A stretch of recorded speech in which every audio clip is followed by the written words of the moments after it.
Hey everybody, I'm DJ Sixsmith, hanging out with Bill Cowher, Super Bowl winning head coach. How are you, Coach? Good, DJ. How you doing? Good to see you. This is your time, man. Fall's coming, football's here. I'm ready for Bill Cowher to be there on Sundays every single week. Well, you know what? We're looking forward to it. We still have 3 more weeks of the preseason to go, and I always find it interesting, and particularly that third preseason game, to get through it injury-free is, I think, the goal of all these head coaches right now. But I think there's a lot of intrigue, particularly in the AFC, in terms of which teams are going to surface. And I'm looking forward to the season kicking off. Definitely. Well, the Steelers are always one of those teams in the conversation. And for Big Ben, no Antonio Brown, no Le'Veon Bell. You spent a lot of time with that guy. If you could sit down and talk to him right now, what are a couple things you'd focus on with him? I think the biggest thing is don't try to do too much. I think he's in that mode right now where he's going to prove that, we're more than just those players, and we're more of a team. And I think Ben looks like he's in great shape.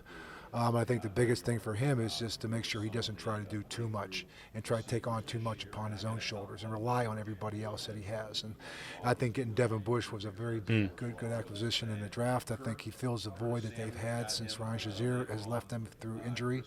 So I think for the first time they're kind of flying under the radar a little bit, because all the talk has been about Baker Mayfield and Odell up in Cleveland, and Lamar Jackson's second year in Baltimore after getting the playoffs last year, and then Zach Taylor coming in, new coach in Cincinnati. So that whole division, I think, has really got something to be looking forward to. And people in Pittsburgh are like, hey, what about the Steelers? What about We've kind of done this for a long time.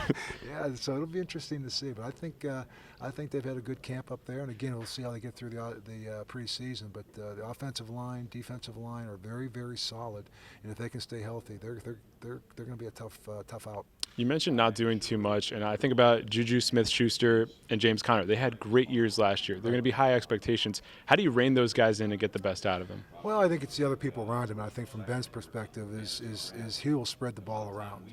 James Washington is there.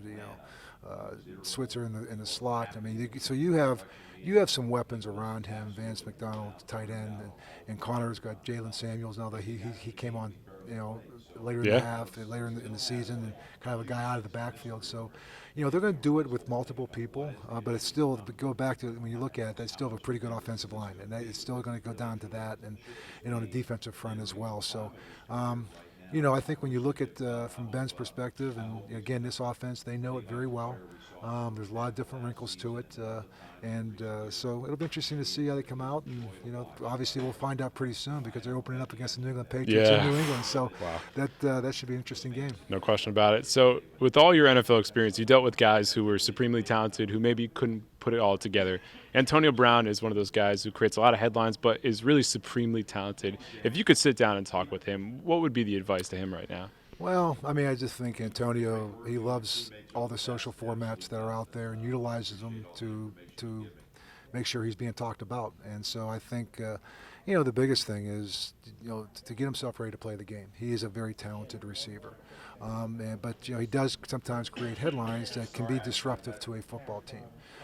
And so I think for him, as he gets through this, find a helmet that's going to fit, find a helmet that's going to pass all the regulatory elements that need to be there. Make sure your feet are okay. Yeah, maybe start with the feet first, right?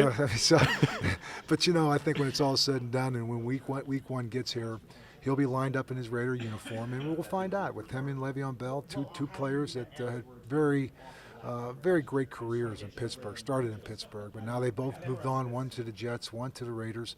It'll be interesting to see how their seasons unfold, and I think it'll be something all the people in Pittsburgh will be watching with great interest. Especially Le'Veon Bell a year after not playing at all, too, because we've only seen that with a few different guys. So, yeah, maybe he's a little more rested, but do you think that will impact him going back into things? Well, I think the impact may be he won't have the same offensive line he had in Pittsburgh, so it'll be interesting to see how that unfolds. But he'll be a very good person for Sam Darnold to have. I mean, you talk about a player that you can check the ball down to, that can make plays in the passing game and in the running game. And what better for that for the second-year quarterback with Adam Gase, who's got an offensive mind, and I love who they have with Greg Williams coaching defense. So I just think that, with Le'Veon coming back, he looks like he's in great shape. I don't think that, if he doesn't put up the numbers early, I don't think it's going to be because of a year off, because, that's not take away from that offensive line he had in Pittsburgh. Coach, thanks so much. Thank you. Enjoy the season. Thanks.